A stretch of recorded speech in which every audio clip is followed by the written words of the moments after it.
Monetary policy में CRR, SLR, repo rate, reverse repo rate, open market operation, OMO, NDTL, net demand and time liability, ये कुछ ऐसे topics है ना जहां से क्वेश्चंस आना बट ऑब्वियस है। और मेजॉरिटी ऑफ एस्पेक्ट इसमें फंसते हैं कि सीडीआर क्या है, आरडीआर क्या है, कैश डिपॉजिट रेशियो क्या है, रिजर्व डिपॉजिट रेशियो क्या है। इन सभी कॉन्सेप्ट को मैं अगले 30 से 40 मिनट के अंदर आपको समझाने वाला हूं।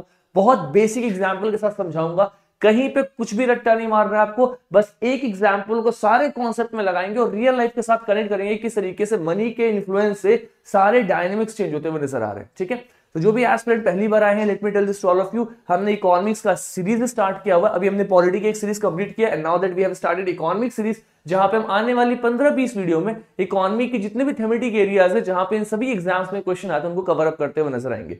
सो hi everyone, my name is Rupesh, I am founder of Power IAS and let's begin with the class. Right, चलो तो सबसे पहले ना हम कुछ बेसिक्स को समझेंगे, फिर इन टॉपिक्स पे आएंगे। आज हम बेसिकली अपनी तीसरी वीडियो कवर अप कर रहे हैं, this is the third video of the class. Right, economy की इसके पहले 2 वीडियोस आ चुके हैं, वो भी मॉनेटरी पॉलिसी पे ही है। राइट, एक टॉपिक बहुत बार एस्पिरेंट के सामने आता है कि sir what is this net demand and time liability, क्या है ये डिमांड और टाइम लायबिलिटी। एक चीज समझो, यहाँ पे एक यहाँ पे बोला गया डिमांड लायबिलिटी और दूसरा शब्द यहाँ पे यूज किया गया टाइम लायबिलिटी। ये मैंने आपको पिछली क्लास में भी एक्सप्लेन किया था, मैं फिर से एक्सप्लेन कर रहा हूँ। राइट, मतलब क्या है, अगर आपने बैंक में कुछ पैसा जाकर के जमा कर दिया, सपोज करो आपके सेविंग अकाउंट में कुछ पैसा है, अब आपको मन कर रहा है कि मुझे कुछ जाके खाना है, मुझे कुरकुरे खरीदना है, चिप्स खरीदना है, बिस्किट खाना है, कुछ भी खाना है, आपने क्या किया, स्कैन किया, पेमेंट किया और आपने उस चीज को परचेज कर लिया। मतलब आपको जब भी डिमांड पड़ रहा है आप उस पैसे को यूज कर रहे हो, this is called demand liability. वो पैसा बैंक के लिए क्या है, डिमांड लायबिलिटी है, लायबिलिटी है वो उसके लिए, क्योंकि वो पैसा वो आपको रिटर्न करेगा बिकॉज आपने बैंक को पैसा दिया है। So the money is actually a liability to the bank.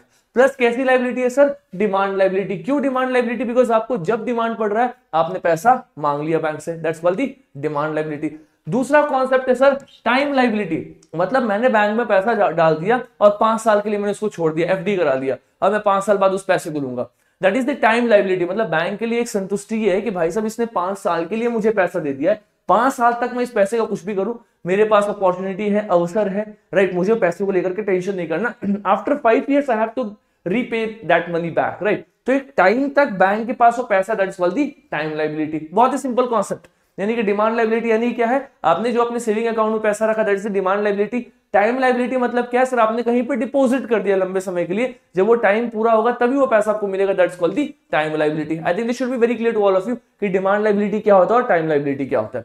अब यहाँ पे एक टर्म आता है sir, what is this net demand और टाइम लायबिलिटी, एनडीटीएल क्या है, और इसी एनडीटीएल पे अपन सीआरआर, एसएलआर जैसे कॉन्सेप्ट भी समझते हैं। राइट, तो एनडीटीएल मतलब कुछ भी नहीं है, बहुत सिंपल है, मतलब इट जस्ट मीन जो आपने टोटल डिपॉजिट बैंक्स को दिए हैं। राइट, मतलब हर इंसान ने जो भी बैंक में पैसा रखा हुआ है, चाहे वो उसका डिमांड डिपॉजिट हो या फिर उसका टाइम डिपॉजिट हो, मतलब मैंने अगर बैंक में अपने करंट अकाउंट में सपोज करो सेविंग अकाउंट में 5,000 रुपए रखा हुआ है, तो सेविंग अकाउंट का 5,000 मेरे लिए क्या है, that is my demand deposit. जब मुझे पता चलेगा, जरूरत पड़ेगा, मैं उस पैसे को निकालूंगा। मैंने बैंक में 2 लाख रुपए की एफडी करा ली, 5 लाख की एफडी करा ली, 2 साल, 4 साल, 5 साल के लिए। अब वो जो 5 लाख रुपए जो भी मैंने एफडी करा, वो क्या है, वो बैंक के लिए, that is the time liability. तो सपोज करो मैंने 5 लाख की एफडी कराई और 5,000 रुपए मेरे बैंक में पड़े हुए, तो कहीं ना कहीं मैंने अपना टोटल डिपॉजिट कितना डाला है, 5,05,000 रुपए। So that is the demand and time liability for the bank. वो बैंक के लिए डिमांड और टाइम लायबिलिटी है। एक पैसा 5,000 रुपए वो डिमांड लायबिलिटी है, जब भी मैं चाहूंगा मैं ले सकता हूं, और 5 लाख रुपए टाइम लायबिलिटी है, मैं 5 साल बाद उस पैसे को लूंगा। I think this makes sense to all of you. लेकिन यहाँ पे एक टर्म यूज किया गया नेट। अब ये नेट का मतलब क्या होता है, what exactly the term net means, मतलब इसका ये है सर कि जब भी हम डिमांड और टाइम लायबिलिटी की बात करते हैं तो हमारा सारा पैसा जो डिमांड लायबिलिटी यानी कि जो भी हमारा सेविंग अकाउंट है, करंट अकाउंट है, वो, और जो टाइम लायबिलिटी है जो हमने कुछ टाइम के लिए पैसा डाल दिया, फॉर एग्जांपल एफडी हो गया and all, right, minus inter bank liabilities. मतलब इसको समझो, इंटर बैंक लायबिलिटी का मतलब क्या हुआ है, अब सपोज करो एक बैंक ने दूसरे बैंक को कुछ पैसा दिया है, तो वो एनडीटीएल का पार्ट नहीं है। अब एक बैंक ए है, इस बैंक ए ने बैंक बी को कुछ पैसा दिया है, तो ये जो पैसा बैंक बी के पास बैंक ए का आया है, ये पैसा एनडीटीएल के अंदर नहीं आएगा। एनडीटीएल के अंदर वही पैसा आएगा जो हर इंडिविजुअल ने बैंक में जमा किया है। बैंक ने किसी दूसरे बैंक को पैसा दिया, that is not the part of NDTL. समझो यहाँ पे एनडीटीएल का मतलब क्या, जो हमने बैंक में जमा किया एक फिक्स टाइम के लिए या फिर अपने करंट अकाउंट या सेविंग अकाउंट में, that is the net demand and time liability. बहुत सिंपल कॉन्सेप्ट है, ठीक है। तब वो क्या पता चलेगा, it basically tells how much money the public has deposited. यानी कि एनडीटीएल का मतलब ये है कि लोगों ने कितना पैसा डिपॉजिट किया, बैंक ने कितना किया, अपन उसकी बात नहीं कर रहे हैं। एक बैंक ने दूसरे बैंक को कितना पैसा दिया, कितना इस बैंक में उसने अपना डिपॉजिट किया, ये इसमें इंक्लूडेड नहीं है। इसमें इंक्लूडेड कौन है? पब्लिक, आम जनता ने सर कितना पैसा दिया है, जिस पैसे के ऊपर में रिजर्व रेशियो निकलेगा, जो क्या होगा रिजर्व रेशियो, सीआरआर और एसएलआर। मैं आपको बताऊंगा सीआरआर एसएलआर क्या है। तो बेसिकली एनडीटीएल मतलब क्या है, हमने बैंक में कितना पैसा डिपॉजिट किया है, that is the part of NDTL, जिसमें डिमांड और टाइम लायबिलिटी दोनों आते हुए नजर आएंगे। ठीक है, अब मैं आपको थोड़ा और आगे कॉन्सेप्ट के साथ जोड़ता हूं, राइट। तो अगर एक बहुत ही बेसिक सा एग्जांपल, बहुत बेसिक सा, हर चीज को एग्जांपल के साथ, इकोनॉमी पढ़ो, इकोनॉमी कभी नहीं भूलोगे, लिख करके दे रहा हूं, कभी नहीं भूलोगे। And this is going to be the best series of economics, let me tell this to all of you, right. सबसे पहले आपको दिखाई देगा, सपोज करो एक बैंक के पास में 1000 करोड़ रुपए है जो डिमांड डिपॉजिट है, मतलब लोगों ने 1000 करोड़ के आसपास रुपए बैंक में रखे हुए, और वो 1000 करोड़ रुपए बैंक से कभी भी मांगे जा सकते हैं। किसी का मन कर रहा है कुरकुरे खाने का, किसी का मन कर रहा है मुझे शादी करना है, मुझे 20 लाख रुपए चाहिए, किसी का कुछ मन कर रहा है, राइट। तो मतलब वो उनके अकाउंट में पैसे, करंट अकाउंट में, सेविंग अकाउंट में, वो पैसे वो कभी भी ले सकते हैं, वो अपने डिमांड के बेसिस पे। तो 1000 करोड़ डिमांड डिपॉजिट, 2000 करोड़ लोगों ने टाइम डिपॉजिट किया, एफडी करा दिया, वो टोटल अमाउंट 2000 करोड़ के आसपास है। अच्छा, 300 करोड़ जो है वो किसी दूसरे बैंक से इस बैंक को पैसे मिले हैं, राइट। लेकिन जब ये एनडीटीएल निकालेंगे तो हम इन दोनों को जोड़ेंगे, लेकिन इसको नहीं जोड़ेंगे। यानी कि एनडीटीएल मतलब क्या हुआ, ये 1000 करोड़ जो डिमांड डिपॉजिट, ये 2000 करोड़ जो टाइम डिपॉजिट, माइनस 300 करोड़ जो दूसरे बैंक से पैसा आया है। तो इसका नेट एनडीटीएल कितना है सर, दिस इज 2700 करोड़। यानी क्या पता चला, NDTL, net NDTL is all about the money that is held by people, right, आम जनता, पब्लिक ने जितना मनी बैंक में डाला है, that is the part of NDTL. It is not that कि बैंक्स ने कितना डिपॉजिट किया। मैं फिर से रिपीट कर रहा हूं एग्जांपल के साथ, है ना, अब इसमें कंफ्यूज मत होना। मतलब it is the total money bank और टू दी पब्लिक, आम जनता का कितना पैसा है, ये है भैया एनडीटीएल। अब अगर एनडीटीएल पे गलती करोगे दैट इज अ क्राइम, दुनिया पलट जाए, इस पे गलती मत करना प्लीज, राइट। अच्छा, आगे चलने से पहले there is a small announcement to all my dear aspirant. जितने भी ऐसे एस्पिरेंट हैं जो यूपीएससी, स्टेट पीएससी जैसे एग्जाम्स की प्रिपरेशन कर रहे हैं, आप सभी के लिए मैंने फ्री ऑफ कॉस्ट पॉलिटी की एक सीरीज कराई थी, जिसमें मैंने 25 क्लास में पूरी पॉलिटी बेसिक से लेकर के एडवांस कॉन्सेप्ट तक क्लासेस में समझाया था। हजारों एस्पिरेंट ने उस वीडियोस को देखा हुआ है, and I think you must be aware. अगर आपको नहीं पता तो एक बार प्लेलिस्ट में जाकर के जरूर चेक करना। पॉलिटी पढ़ाने के बाद में एस्पिरेंट्स के साथ एक सबसे बड़ा डाउट आ रहा था, प्रॉब्लम आ रहा था, सर इतनी बड़ी पॉलिटी है, इतने अच्छे कॉन्सेप्ट के साथ हमने पढ़ा है, इसको रिवाइज कैसे करें, how to do this revision, perfect revision कैसे करें। तो मैंने आप सभी के डिमांड पे आप सभी के लिए मैगजीन प्रिपेयर किया है। This magazine is called as last minute revision, है ना। मतलब एग्जाम्स के टाइम पे आपको बस रिवाइज करना important core concepts and facts of polity.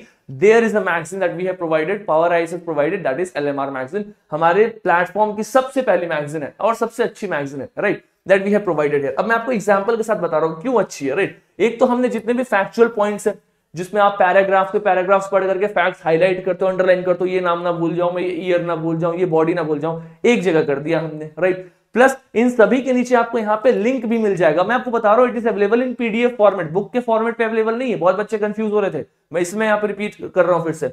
आपको कुछ नहीं करना, ये टॉपिक समझने, आपने इस लिंक पे क्लिक किया, आपको ड्राइव कर देगा वाईटी पे, बेसिकली जहां पे इन टॉपिक्स को अपन ने कवर किया।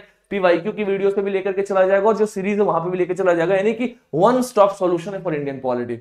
सबसे बेनिफिशियल पार्ट क्या है, हर चैप्टर क्लास में यूपीएससी के लास्ट 10 साल के पीवाईक्यूज भी ऐड कर दिए। और गेस व्हाट, कितनी मोटी मैगजीन होगी, 250 page, 500 page, sir max to max 170 page. इसमें आपको पूरी पॉलिटी की समरी प्लस यूपीएससी के 10 साल के पीवाईक्यूज प्लस चैप्टर के एंड में एक एक शीट भी, एक एक पेज भी मैंने छोड़ा हुआ है, ताकि अगर आपको कुछ नोट डाउन करना है तो आप उसको भी नोट डाउन कर सकते हो। जैसे यूपीएससी ने 24 में क्या पूछा इससे, 23 में क्या पूछा इससे, राइट। हर साल में जो भी क्वेश्चन जहां पे भी आपको ईयर्स मेंशन रहेंगे, और उन सभी ईयर्स के भी 2023 का यूपीएससी का क्वेश्चन है, उस पीवाईक्यू को हमने वहां पे ऐड ऑन कर दिया हुआ, right. You can see the reviews, basically aspirant है जिन्होंने इन मैगजीन्स को परचेज किया। मतलब मैं स्क्रीनशॉट्स डालने पे बिलीव नहीं करता, बट मैं इसलिए कर रहा हूं because ultimately I have to show the aspirant that the magazine is very effective, and those who have taken classes from me, it is finding them more effective, right. ये magazine किसके लिए important है मैं आपको वो भी बताता हूं। सर ये मैगजीन उन सारे एस्पिरेंट्स के लिए इंपॉर्टेंट नहीं है जिन्होंने पॉलिटी पहली बार पढ़ी है या फिर पढ़ने जा रहे हैं। It is not for the freshers. I will not do the sale part, I will tell you the exact figure. किसके लिए इंपॉर्टेंट है, who want to do last minute revision. Polity पढ़ा हुआ है, कोर कॉन्सेप्ट एक जगह चाहिए, right, तो आपके लिए बहुत इंपॉर्टेंट है। अगर आप पहली बार पढ़ रहे हो, पढ़ने का प्लान करो, प्लीज मत उठाना, कुछ भी समझ में नहीं आएगा, एज सिंपल एज दैट। कैसे मिलेगी मैगजीन? ये आपके सामने व्हाट्सएप का नंबर है, राइट, टीम का नंबर, आप इस पे व्हाट्सएप करोगे, they will share the magazine. The price of magazine is just ₹199। It is available at ₹199 and you can on this magazine at this much of rupees, right? इसको revise करोगे और आप इसी पर्टिकुलर नंबर पे अपने reviews भी डालोगे कि how did you find this magazine to be effective, क्या चेंजेस आपको सही लगे इसमें, और ये मैगजीन आपकी प्रिपरेशन के लिए कितनी बेटर है, just to make it more student friendly, right? चलो भैया वापस से आते इकोनॉमिक्स पे। अब यहाँ पे ना सर आपके सामने कुछ इंपॉर्टेंट से रेशियोज दिखाई देंगे जहां से क्वेश्चन पूछे जाते हैं। पहले अपन इस रेशियो को समझते हैं, क्या क्या रेशियो है। तो एक आपको दिखाई देगा, this is the currency deposit ratio, इसको अपन सीडीआर भी कहते हैं। क्या है करेंसी डिपॉजिट रेशियो? मतलब करेंसी कितना लोगों ने अपने पास रखा हुआ है, करेंसी कितना लोगों ने बैंक में डिपॉजिट कर दिया है, उसका रेशियो है ये सीडीआर। मतलब लोगों ने खुद के पास कितना करेंसी रखा और लोगों ने बैंक्स में कितना करेंसी डिपॉजिट किया। अब आप एक सिंपल मुझे बात बताओ, अगर त्योहार का मौसम आता है, जब भी त्योहार आता है तो लोग अपने पास पैसा रखते हैं या फिर पैसा लोग बैंक में जमा करते हैं? आप मुझे बताओ। सर लोग पैसा अपने पास रखते हैं बिकॉज उनको उस पैसे को खर्च करना होता है। तो अगर मैं सीडीआर बताऊं आपको, राइट, एक बेसिक फॉर्मूला इसका, राइट, क्या है? Currency that is held by public. Suppose करो मेरे पास में अगर 100 रुपए है अभी इस टाइम पीरियड में, राइट, मतलब दिवाली का त्योहार है और मैंने अपने पास 100 रुपए कैश रखा हुआ है और मैंने बैंक में सिर्फ 50 रुपए रखा हुआ है, राइट, तो करेंसी डिपॉजिट रेशियो कितना हो गया मेरा? कितना हो गया सर? 2 हो गया। अब मैं इस एग्जांपल को और बता रहा हूं आपको ताकि और क्लियर हो। सपोज करो मैंने अपने पास में 50 रुपए रखे हुए हैं और मैंने बैंक में 100 रुपए रखे हुए, तो करेंसी डिपॉजिट कितना हो गया? 0.5 हो गया। मतलब क्या समझ में आ रहा है? जितना करेंसी डिपॉजिट बढ़ेगा, जितना करेंसी डिपॉजिट बढ़ेगा उतना लोग करेंसी खुद के पास रख रहे हैं, बैंक में पैसा नहीं रख रहे। The more there is currency deposit ratio, it means people are keeping money with themselves. They are not keeping money in bank. अब ये सब कुछ रेशियो है जिससे फाइनेंशियल एस्पेक्ट पे कैलकुलेशन की जाती है, इन्फ्लेशन, डिफ्लेशन, बहुत सारी चीजों में इसको यूज किया जाता है, राइट? आपको बस बेसिकली जानना है करेंसी डिपॉजिट रेशियो का सिग्निफिकेंस क्या है। तो ये रिफ्लेक्ट करता है कि लोग कितना प्रेफर कर रहे हैं लिक्विडिटी को, मतलब लोग कितना चाह रहे हैं कि पैसा मेरे पास रहे।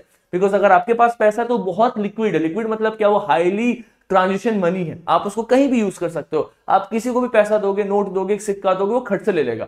लेकिन हो सकता है आप स्कैनर दो, उसके पास स्कैन करने वाला ना हो, है ना, मतलब आप स्कैन करना चाहो और उसके पास में ऑनलाइन डिजिटल मोड ना हो, तो शायद आप उस चीज को नहीं खरीद सकते, वहां पे लिक्विडिटी कम हो जाएगी। तो जितना पैसा लोग अपने पास रखेंगे that is highly liquid money, right, ये उसको रिफ्लेक्ट करता है। प्लस फेस्टिव सीजन में बहुत ज्यादा होता है। अब दिवाली का त्योहार है या शादियों का मौसम है, लोग लोन लेकर के शादियां कर रहे हैं। बैंक डिपॉजिट तो छोड़ दो, डिपॉजिट तो ले रहे हैं, जो बैंक में उन्होंने रखा था सब ले लिया, साथ में लोन भी ले रहे हैं ताकि शादी वादी हो जाए। तो इन टाइम पे सीडीआर बहुत बढ़ जाता है, यानी कि लोग अपने पास में काफी पैसा रखते हैं। ये बताता है कि एक इंसान का लेंडिंग मनी कैपेसिटी कितना है, right, this is the CDR. अब इससे एक और रिलेटेड टॉपिक है sir, this is the RDR, reserve deposit ratio, और भी इंटरेस्टिंग सा टॉपिक है। ये क्या बोलता है सर? ये एक्चुअली बताता है कि कमर्शियल बैंक कितना पैसा रिजर्व के मायने में, रिजर्व की तरह कमर्शियल बैंक कितना पैसा आरबीआई में रखते हैं। अब इस चीज को समझो, मैं आपको इसको और एग्जांपल के साथ बता रहा हूं, ठीक है। It tells how much of public money is held bank not lent out by the bank to maintain liquidity and safety. मतलब मैंने बैंक में सपोज करो 100 रुपए रखा है और बैंक क्या कर रहा है, इस 100 रुपए में से उसने, बैंक ने 5 रुपए अपने पास में रख लिए हैं कि 5 रुपए मैं कभी भी लोन नहीं दूंगा, ये 5 रुपए मैं सेव करूंगा। कहने का मतलब क्या है? बैंक के पास में जितना पैसा जाता है उन सभी पैसों में से कुछ पैसा बैंक अपने पास रिजर्व करता है या फिर उस पैसे को आरबीआई में रखता है, अपना पैसा आरबीआई में सेफ रखता है। क्यों रखता है? कल अगर बैंक की स्टेबिलिटी खराब है, कल अगर बैंक क्रैश कर रहा है, राइट, कल अगर लिक्विडिटी का इश्यू आ रहा है, मार्केट क्रैश कर रहा है, तो हम उस सिचुएशन में अपने आप को मैनेज कर सके, बचा सके। That is the reason why उस पैसे को रखा जाता है। जैसे एग्जांपल ग्रुप में देखो, बैंक के पास टोटल डिपॉजिट है 1000 करोड़, एकदम सब कुछ एग्जांपल के साथ करेंगे सिंपल फॉर्म में, राइट। बैंक के पास टोटल डिपॉजिट कितना है सर? 1000 करोड़ रुपए।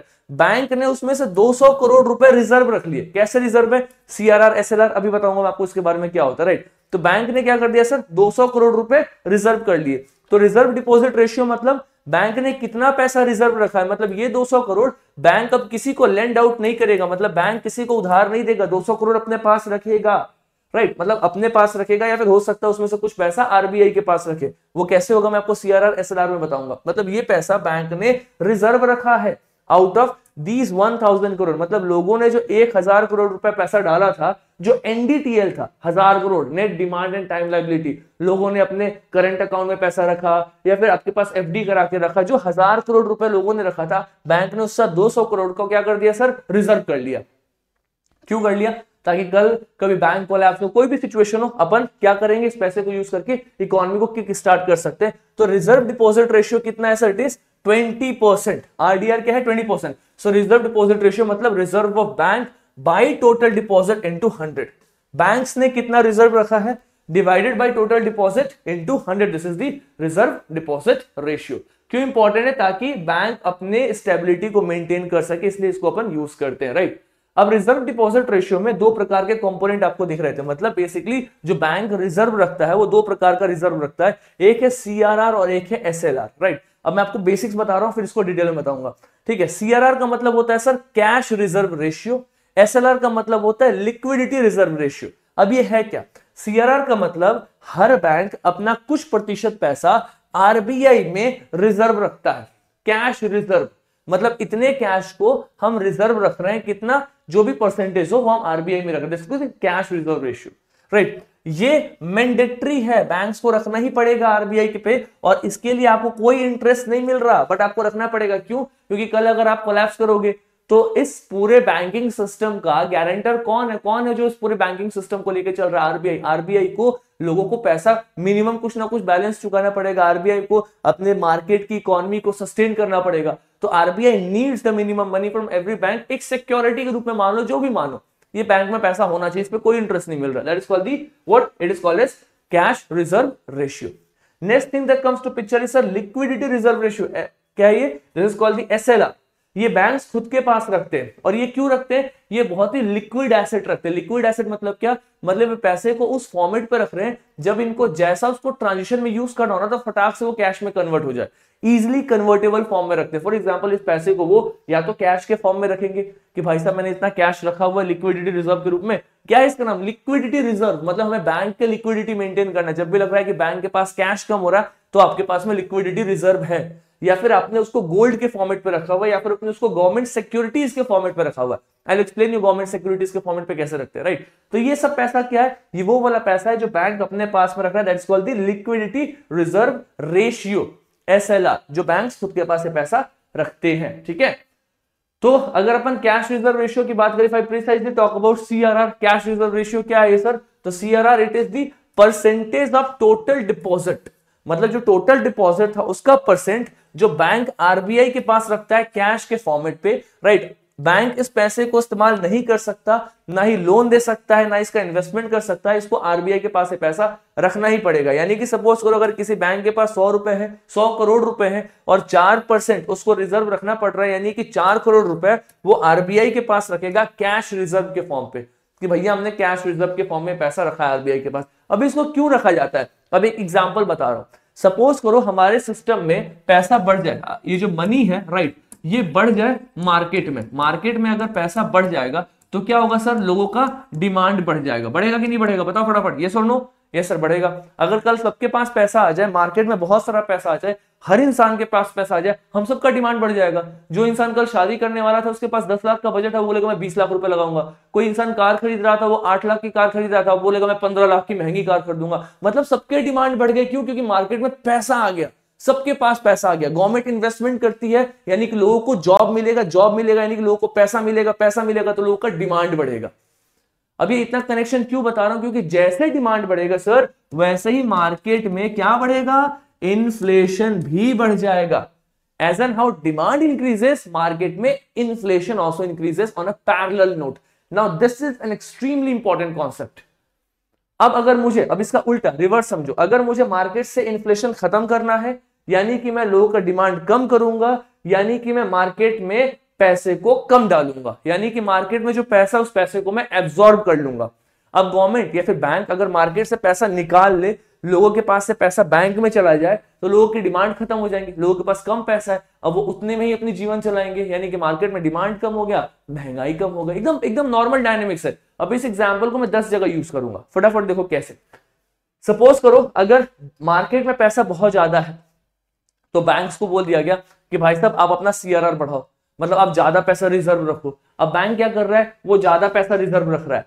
बैंक अपना बहुत सारा कैश उठा करके आरबीआई को दे दे रहा है कि ठीक है ये कैश रिजर्व आपको मैं अब ज्यादा कैश दे रहा हूं, सीआरआर मैंने आपको ज्यादा दे दिया। अब क्या हुआ, बैंक अगर ज्यादा पैसा रिजर्व रखेगा यानी कि मार्केट से बैंक पैसा ले लेगा, यानी कि लोगों के पास से बैंक पैसा ले लेगा, डिमांड कम हो जाएगा, इन्फ्लेशन को अपन कंट्रोल कर पाएंगे, महंगाई को कंट्रोल कर पाएंगे। तो ये टूल्स है जिससे महंगाई को अपन कंट्रोल कर सकते हैं। दूसरी चीज सर, ये फाइनेंशियल स्टेबिलिटी के लिए आवश्यक है ताकि बैंकिंग सिस्टम बहुत ही डिसिप्लिन तरीके से चले, कल एकदम से क्रैश करने वाली सिचुएशन आ जाए, अपने पास में बैकअप हो, हर चीज का बैकअप होना चाहिए। एक ऑर्गेनाइजेशन का बैकअप होता है, राइट। अपन अगर वीडियोस बनाते हैं तो हम भी बैकअप रखते हैं कि अगर मेरी कल तबियत खराब होगी, 10 दिन में रिकॉर्ड नहीं कर पाया, तो मेरे पास 2 वीडियोस का बैकअप हो ताकि मैं 10 दिन उसको यूज कर सकूं। So the backup system is very important. वही चीज यहाँ पे भी बैंक्स कर रहे हैं। That is the reason you will understand कि cash reserve ratio is very important. इसके चेंज करने से क्या होगा, अगर आप सीआरआर को बढ़ा दोगे, it reduces money supply control inflation. वही वाली बात है, अगर मैंने ज्यादा पैसा रिजर्व रख लिया, आरबीआई ने ज्यादा पैसा रिजर्व रख लिया, यानी कि सिस्टम से अपने पैसा निकाल दिया, यानी कि सिस्टम में लोगों की डिमांड कम हो गए, इन्फ्लेशन कंट्रोल में आ गया। This make sense to all of you, right. This is the CRR. Moving to the SLR. SLR क्या है सर, एसएलआर का भी सेम पर्पस है, एकदम सेम है, सब कुछ सेम है। बस एसएलआर क्या है, तो कुछ ऐसा परसेंटेज जो बैंक्स अपने पास खुद रिजर्व रख रहे हैं, आरबीआई को नहीं दे रहे, they are keeping this reserve with themself, खुद के पास रिजर्व रख रहे हैं, कैश के फॉर्मेट पे, गोल्ड के फॉर्मेट पे, सिक्योरिटीज के फॉर्मेट पे। ये ऐसा है जो उनको खुद के पास रखना है, इसको आरबीआई के पास नहीं रखना है। सपोज करो अगर एसएलआर 18% है और बैंक्स के पास 100 करोड़ रुपए हैं, तो बैंक्स 18 करोड़ रुपए अपने पास में लिक्विड एसेट के फॉर्म में रखेंगे। अब लिक्विड एसेट का मतलब क्या, ऐसा एसेट जहां से पैसा फट से निकल जाए, मतलब जो बहुत ही हाईली कन्वर्टेबल हो। अब अगर बैंक सपोज करो 18% पैसा लैंड में लगा दे, बैंक ने जाकर के कहीं जमीन खरीद लिया, अब क्या जमीन एक लिक्विड एसेट है? नहीं है लिक्विड एसेट। कल आप बोलो मेरे को यार बहुत जल्दी पैसे चाहिए, ये जमीन बेच दो, जमीन बेच दो, कौन आके जमीन खरीदेगा? बहुत टफ है कि आपको उस रेट पे एक इंसान मिल जाए जो जमीन खरीदे, आपको वो पैसा एक बार में दे दे, राइट। तो it is not a liquid asset. Liquid asset मतलब आपने पैसा कैश में रखा हुआ है या फिर आपने गोल्ड में पैसा रखा हुआ है, फट से गोल्ड कन्वर्ट हो जाएगा कैश में, तो ये होते हैं liquid asset. Banks liquid asset में भी पैसा अपने पास रख सकते हैं। क्यों रख रहे हैं? वही वाली बात है जो 2 फैक्टर हमने वहां पढ़ा था। एक तो सर अपनी सॉल्वेंसी और क्रेडिट को बचाने के लिए कि बैंकिंग सिस्टम स्टेबिलिटी में रहे, बैकअप रहे, और दूसरा जब भी इन्फ्लेशन को हैंडल करना हो, मतलब अगर आपने ज्यादा रिजर्व रख लिया, आपने एसएलआर ज्यादा कर लिया, यानी कि आपने मार्केट से बहुत ज्यादा पैसा उठा के रिजर्व कर लिया, यानी कि मार्केट में पैसा कम है, डिमांड कम है, महंगाई कंट्रोल में। जो एकदम सीआरआर का था ना, सेम पर्पस आपको यहाँ पे एसएलआर में दिखाई देगा। And trust me, after these concept आप सभी के यूपीएससी से लेकर के सारे एग्जाम के क्वेश्चन लगेंगे। और अगर आप लोग चाहते हो, क्योंकि मनी सप्लाई आज की वीडियो के बाद खत्म हो जाएगा, ये तीसरी वीडियो है, अगर आप चाहते हो कि मैं मॉनेटरी पॉलिसी यानी कि मनी सप्लाई के ऊपर में एक पीवाईक्यू सेशन लगाऊं, at least in the comment box let me know at least 20 aspirants. अगर लगभग 20 बच्चे भी कमेंट बॉक्स में मेंशन करेंगे तो अगली वीडियो में नया चैप्टर स्टार्ट करने से पहले इसका पूरा पीवाईक्यू कराऊंगा। But at least I need 20 aspirants, 20 serious aspirants testing me in the comment box that they actually want that particular PYQ video, right?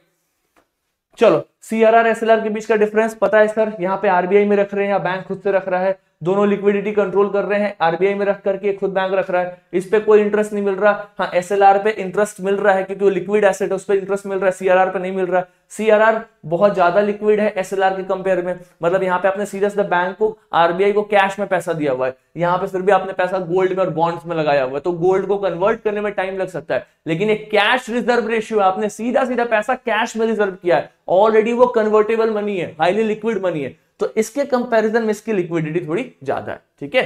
तो ये हमने ऑलरेडी पढ़ लिया। नेक्स्ट है सर ओपन मार्केट ऑपरेशन, बहुत सिंपल, बहुत बेसिक सा कॉन्सेप्ट, उसी फिलॉसफी पे काम करेगा कि मार्केट से पैसा निकाल लो, मार्केट में पैसा कम हो गया, डिमांड कम हो गया, महंगाई कम हो गई, सेम फिलॉसफी पे ओपन मार्केट ऑपरेशन काम करता है। तो ओपन मार्केट ऑपरेशन कैसे करते हैं सर? एक्चुअली में ओपन मार्केट ऑपरेशन आरबीआई करती है।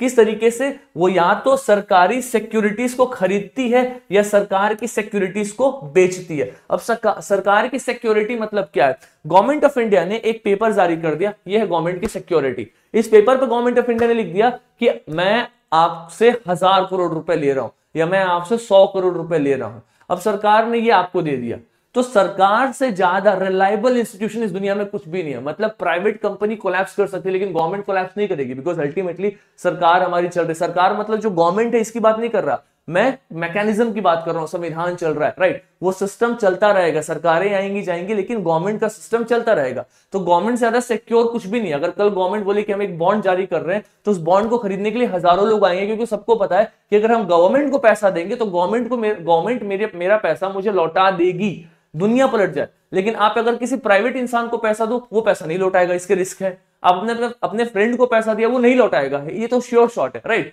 तो वही वाली सीन आपको यहां दिखाई देगी। अब ओपन मार्केट ऑपरेशन में क्या होता है, आरबीआई ऐसे गवर्नमेंट की सिक्योरिटीज, राइट, गवर्नमेंट के ऐसे पेपर्स को बॉन्ड्स पे लिखा होता है, उसको बेचती है और खरीदती है ताकि मार्केट में पैसा डाल सके और मार्केट से पैसा निकाल सके। इसी को हम बोलते हैं ओपन मार्केट, मतलब एक खुला हुआ मार्केट, उसमें अपन ऑपरेशन कर रहे हैं, उसमें पैसा डाल रहे हैं, उससे पैसा हम निकाल रहे हैं। अब इसको एग्जांपल के साथ समझते हैं कि एक्चुअली में ओपन मार्केट ऑपरेशन क्या होता है। Listen this carefully every one of you, ठीक है। पर्पस पता है, to control money supply control करना है, या फिर लिक्विडिटी को मैनेज करना है। कैसे मैनेज करना है इसको अभी देखेंगे हम, ठीक है। दो केसेस होते हैं ओपन मार्केट ऑपरेशन के।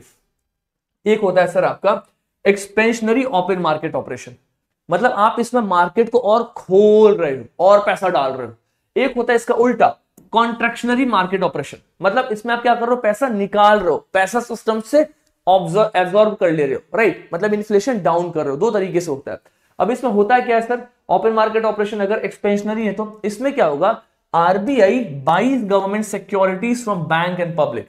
आरबीआई क्या बोलेगी कि भैया, मतलब आरबीआई के पास पैसा है, अब आरबीआई चाह रही है कि मुझे मार्केट में पैसा डालना है। कैसे डालेगी पैसा, आरबीआई बोलेगी एक काम करो, आप में से अगर कोई भी इंसान, राइट, मुझसे पैसा खरीदना चाहता है, तो मतलब मुझसे पैसा लेना चाहता है, आप ले सकते हो। मतलब यहाँ पे क्या लिखा हुआ है, आरबीआई बाइज गवर्नमेंट सिक्योरिटीज, मतलब आरबीआई बोलेगी कि अगर किसी भी इंडिविजुअल के पास, किसी भी इंसान के पास अगर गवर्नमेंट की सिक्योरिटी है, आपने सरकार को पैसा दिया, आपके पास गवर्नमेंट की सिक्योरिटी है, या किसी भी बैंक के पास गवर्नमेंट सिक्योरिटी है, आप एक काम करो, वो सिक्योरिटी आप मुझे दे दो, इस सिक्योरिटी के बदले में आपको इतने करोड़ रुपए दे दूंगा। मतलब ये आरबीआई ने कहा। तो एक बैंक आया, उस बैंक ने बोला कि सर हम आपको 50 करोड़ का सिक्योरिटी दे रहे हैं, इस पे लिखा हुआ है 50 करोड़ रुपए गवर्नमेंट सिक्योरिटी है, मैंने अपने पास रखा और मैंने इस बैंक को 50 करोड़ दे दिया, ये लो भैया। वो बैंक आया, उसने कहा मुझे 40 करोड़, ये रहा सिक्योरिटी, मैंने सिक्योरिटी रख लिया, सरकार की सिक्योरिटी, मतलब मेरे पास अश्योरिटी है कि पैसा आएगा मेरे पास, मैंने इसको भी पैसा दे दिया। कोई इंडिविजुअल आया, उसने भी सिक्योरिटी है, मैंने उसको भी पैसा दे दिया। मतलब क्या हुआ, आरबीआई ने सबसे पेपर में सिक्योरिटी ले लिया और सबको मार्केट में कैश दे दिया।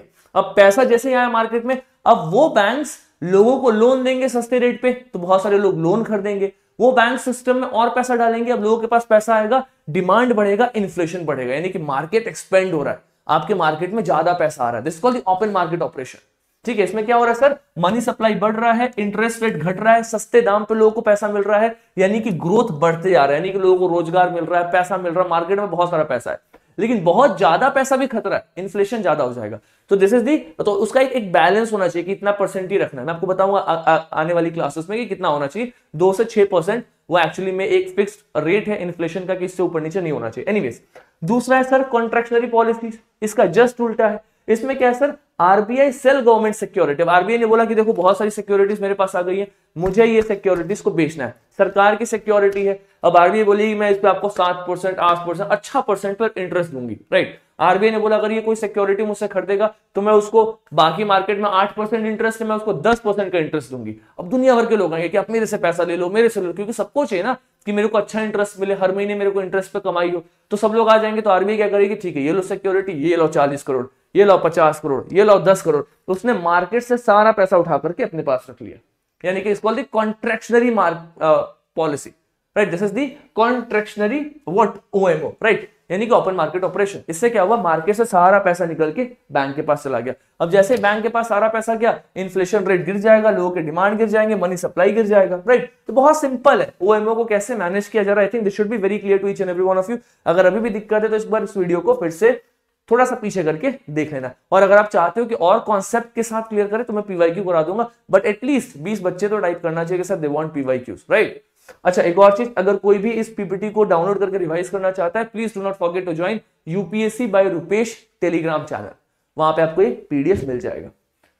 तो यहाँ पे वो एग्जाम्पल के साथ है, आप इसको आराम से पढ़ सकते हो, बहुत ही सिंपल से एग्जाम्पल है। एक कॉन्सेप्ट आपको दिखाई देता है सर, रेपो रेट और रिवर्स रेपो रेट क्या होता है। बहुत ही सिंपल कॉन्सेप्ट है, hardly 2 minutes I take you. Repo rate का फुल फॉर्म होता है सर रीपरचेज ऑप्शन रेट, मतलब रेपो रेट एक ऐसा रेट होता है at which RBI lends money to commercial bank, मतलब एक ऐसा रेट जिस पे आरबीआई कमर्शियल बैंक्स को उधार दे रही है।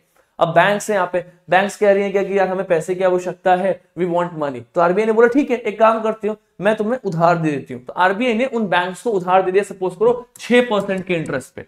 अब ये आरबीआई है, ठीक है। अब यहाँ पे एक कमर्शियल बैंक है, एसबीआई, कोई भी bank, commercial bank, Punjab national bank, इसको 6% पे आरबीआई ने लोन दिया।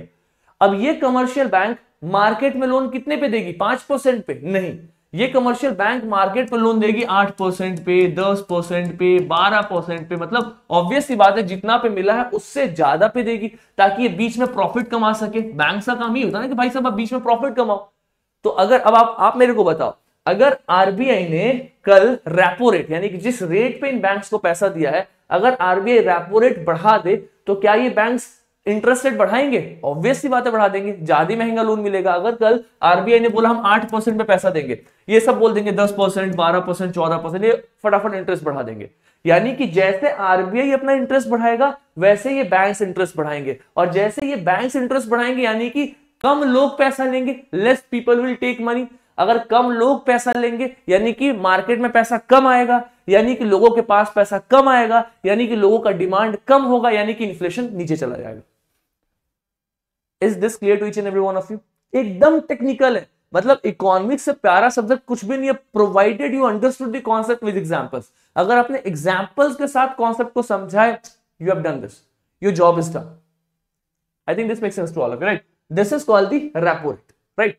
So repo rate is the rate at which RBI lends money to commercial bank। क्यों पैसा दे रहा है? शॉर्ट टर्म के लिए पैसा देता है, ओवरनाइट पैसा देता है, मतलब आपको रातों रात पैसा चाहिए, फटाक से आरबीआई रेपो रेट से पैसा दे देगा। और ये रेपो रेट आरबीआई बढ़ाते घटाते रहता है। क्यों? क्योंकि आरबीआई को इन्फ्लेशन, लिक्विडिटी और इन्फ्लेशन को मैनेज करना हो इकोनॉमी में, इसलिए आप देखो आरबीआई का रेपो रेट बढ़ते घटते रहता है, ठीक है। दूसरा, ये शॉर्ट टर्म का लोन होता है, 1 से 14 दिन के लिए बेसिकली इसको दिया जाता है ना। और इसमें जो आरबीआई है वो गवर्नमेंट सिक्योरिटीज बैंक से ले लेता है, उनको रेट इंटरेस्ट देता है, that's called the repo rate. तो रेपो रेट का मैंने आपको मोटो भी बता दिया, मतलब सपोज करो अगर रेपो रेट 6.5% है, तो अगर एक बैंक 100 करोड़ आरबीआई से ले रहा है तो उस बैंक को 106 करोड़ आरबीआई को देना है। और अगर रेपो रेट बढ़ गया यानी कि बोरोइंग कॉस्ट, लोन महंगा बिक रहा है, यानी कि लोन महंगा बिकेगा तो उससे इन्फ्लेशन घटेगा। इन्फ्लेशन कैसे घटेगा सर? लोन महंगा बिकेगा तो कम लोग पैसा लेंगे, लोग कम पैसा लेंगे तो मार्केट में कम पैसा गया, मार्केट में कम पैसा गया तो लोगों की डिमांड्स कम हो रहे हैं, यानी कि महंगाई घट रही है, सामान पे लोग कम वस्तुएं खरीद रहे हैं, राइट? बिकॉज उनके पास पैसा ही नहीं है खरीदने के लिए, तो डिमांड घट रहा है तो इन्फ्लेशन घट रहा है। पूरा इक्वेशन है, एग्जैक्टली सेम इक्वेशन यहां पे चलता हुआ नजर आ रहा है। इसका एक रिवर्स कॉन्सेप्ट है, इसको अपन बोलते हैं रिवर्स रैपो। रिवर्स रैपो मतलब क्या? अभी आरबीआई पैसा दे रहा था बैंक्स को, रिवर्स रैपो में बैंक्स पैसा देते हैं आरबीआई को। कितना कमाल का कॉन्सेप्ट है, ये भी सेम काम करता है। So reverse repo is the rate at which RBI borrows money from commercial banks. RBI commercial bank से पैसा ले रहा है शॉर्ट टर्म के लिए, this is called as the reverse repo. और रिवर्स रैपो का ऑब्जेक्टिव क्या है? Objective is to absorb excessive liquidity from the system.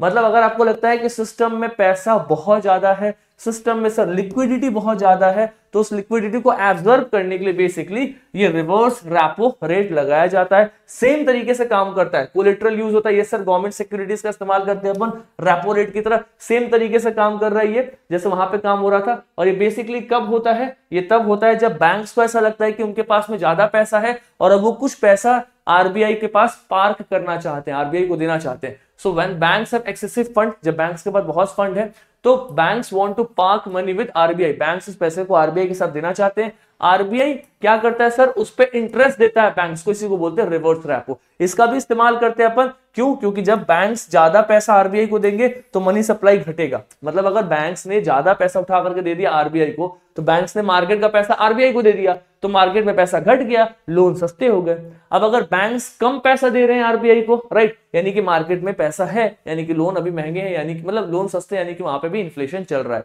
तो एकदम सेम सिस्टम है, रेपो रेट और रिवर्स रेपो रेट का दोनों का सिस्टम क्या है? एकदम सेम है। और मैं आपको फिर से रिपीट कर रहा हूं यहाँ पे कि रेपो और रिवर्स रेपो या ओपन मार्केट ऑपरेशन या सीआरआर, एसएलआर, इन सभी कॉन्सेप्ट्स का इस्तेमाल करके मार्केट में लिक्विडिटी, स्टेबिलिटी, इन्फ्लेशन, इन सबको मेंटेन किया जाता है। और इनके साथ में बैंक्स भी अपने बैकअप्स को रेडी रखते हैं कि वर्स्ट एडवर्स सिचुएशन में भी खुद को कहीं ना कहीं चला सके। That is the reason why these rates are important. पे बहुत सारे क्वेश्चंस आए। तो ओएमओ जो हमने पढ़ा था, ओपन मार्केट ऑपरेशन, और रेपो रेट में क्या डिफरेंस है? तो ओपन मार्केट ऑपरेशन लंबे समय के लिए होते हैं, है ना, हमने सिक्योरिटी खरीदा, सिक्योरिटी बेचा। Repo rate sir short term borrowing है, 14 दिन के अंदर में फटाफट रात भर में आपने पैसे ले लिया। इसका इंपैक्ट बहुत लंबा होता है, इसका इंपैक्ट छोटा होता है। इसलिए आप देखो हर 14-15 दिन में repo rate, reverse repo rate RBI बढ़ाते घटाते रहती है मार्केट में, हर 15 दिन 16 दिन पे मॉनिटरिंग की जाती है, तो शॉर्ट टर्म इंपैक्ट होता है। इसका ऑब्जेक्टिव है सर लॉन्ग टर्म में हमें पैसे को कैसे मैनेज करना है। इसका है सर हमें डे टू डे कैसे मैनेज करना है। ऐसा ना हो कि डे टू डे में हमारा इन्फ्लेशन ज्यादा हो, राइट, और कहीं ना कहीं महंगाई बढ़ती जा रही है, वो चीजों को अपन कैसे मैनेज करेंगे वो बेसिकली आपको यहाँ पे दिखाई देगा। So in this particular short and very highly compressed video I have explained some great concept of monetary policy, जिसके बाद monetary policy से संबंधित बेसिक क्वेश्चंस, एडवांस लेवल तक के क्वेश्चंस भी आपसे बनेंगे। I'll be coming with a PYQ session to show how effective these sessions are only when you guys text me in the comment box. So that's it for today.